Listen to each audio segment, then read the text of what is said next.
Hi everyone, my name is Margaret Ross and I'm here to tell you about my experience at Mary Isabel events. I learned about this role through LinkedIn and that's also where I applied.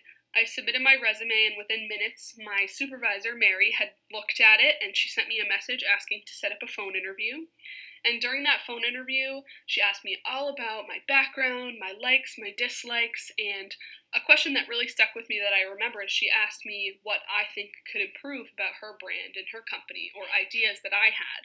And I think that was a great opportunity for me to show my research and my experiences and my ideas. And I hope that she liked what I said because I was hired a few days later.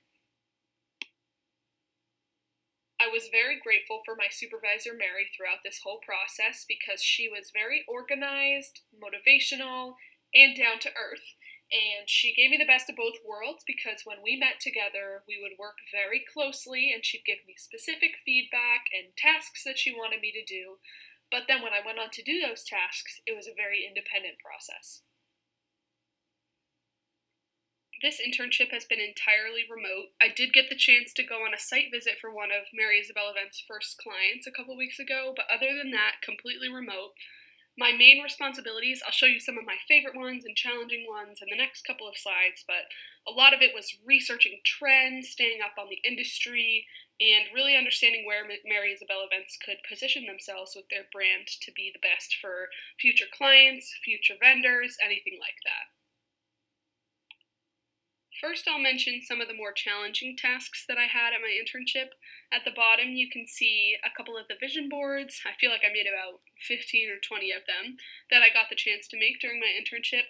I wouldn't say this was definitely a fun task, but it was challenging in the beginning because there's no right or wrong answer, and it was just I was so free to be as creative as I wanted to be. I'd pick a centerpiece that I loved, and then I'd search Pinterest for hours looking for things that fit the color and the vibe and the theme. It turned into a lot of fun, but it was challenging at the beginning.